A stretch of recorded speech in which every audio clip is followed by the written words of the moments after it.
ربنا آتنا فی الدنیا حسنۃ وفی الآخرۃ حسنۃ وقنا عذاب النار وعذاب القبر وعذاب الحشر وعذاب یوم القیامہ۔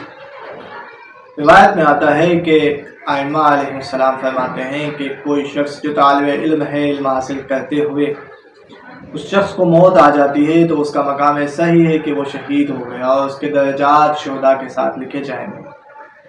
علم حاصل کرنے کا مقام بہت اعلیٰ ہے کہ جس کے لیے روایت میں آتا ہے اگر آپ کو علم حاصل کرنے کے لیے چین جانا پڑے تو علم حاصل کریں۔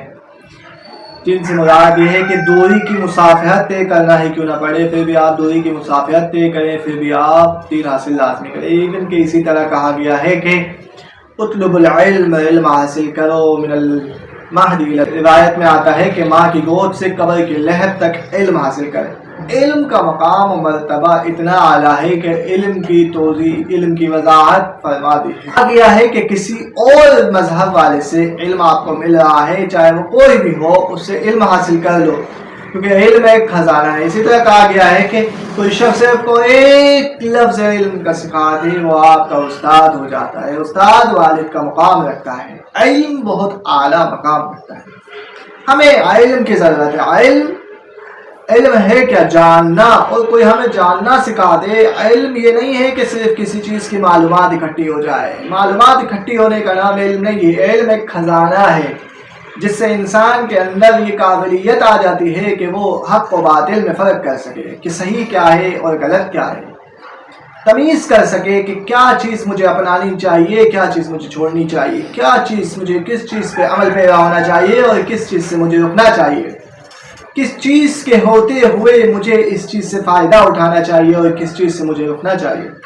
علم کے بعد یہ ممکن ہے۔ علم جب ہوگا تو ہم راہ راست پہ رہیں گے اور راہ باطل سے دور رہیں گے۔ آج کل جتنے بھی ہمیں معاملات دکھ رہے ہیں علم کی وجہ سے ہے، کیونکہ علم جس کے پاس نہیں ہے وہ گمراہ ہے، وہ فاسق ہے، فجور میں مبتلا ہے۔ تو علم کی بہت تاکید کی گئی ہے ہمارے معاشرے میں، ہمارے دین میں، ہمارے اسلام میں، اس کے علاوہ ہر جگہ علم کی بہت زیادہ تاکید کی گئی۔ روایت میں آتا ہے کہ من اراد ان ينظر الى آدم علیہ السلام فی خلقہ وَإِلَى نُوحَ علیہ السلام فی حکمتہ وَإِلَى ابراہیم علیہ السلام فی حلمہ فَلْيَنظُرْ إِلَى علی بن ابی طالب علیہ السلام۔ یعنی اگر چاہتا ہے کوئی شخص، کسی شخص کا یہ ارادہ ہے کہ وہ چاہے کہ حضرت آدم علیہ السلام کو دیکھے، فی خلقہ، اخلاقاً کیسے ہیں، خلق میں کیسے ہیں، خلق یعنی اخلاقاً، خلق نہیں کہا، خلقاً، اخلاق میں آپ کا رویہ، آپ کا اخلاق کیسا ہے، اس میں اگر دیکھیں تو دیکھیں تو علی بن ابی طالب علیہ السلام کو دیکھیں۔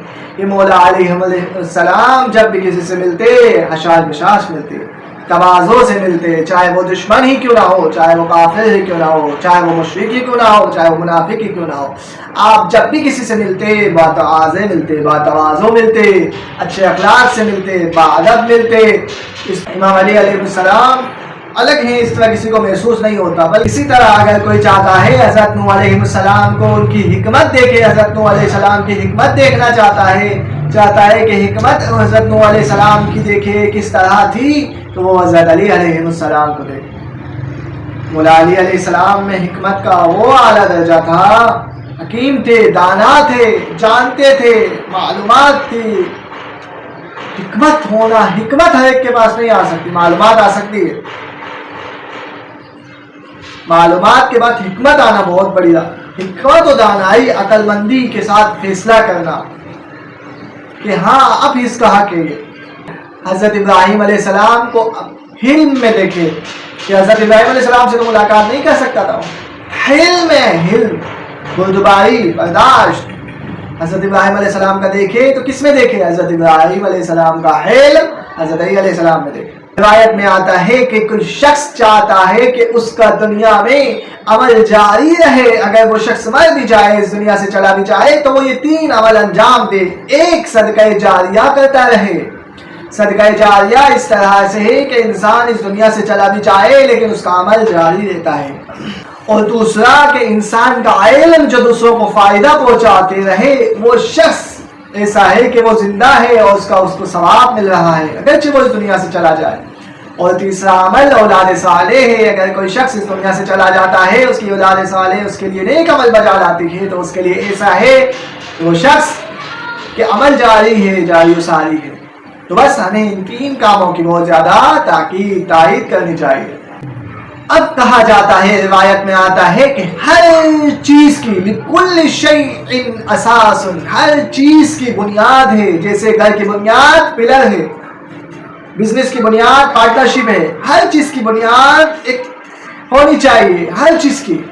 اسی طرح لکل شیء اساس، ہر چیز کی بنیاد ہے. لیکن دین اسلام کی بنیاد حب اہل بیت ہے، حبنا اہل بیت. ہم اہل بیت سے محبت ہے. جو ہم اہل بیت سے محبت نہ کرے، سمجھ لو اس کی بنیاد کمزور ہے. جس کی بنیادیں کمزور ہو، جس کے پلر نہ ہو، جس کی پارٹنرشپ نہ ہو، وہ تباہ ہو جاتا ہے، وہ گر جاتا ہے، وہ نابود ہو جاتا ہے. تو اپنے اسلام کی حفاظت کے لیے ہمیں اہل بیت اپنانا چاہیے.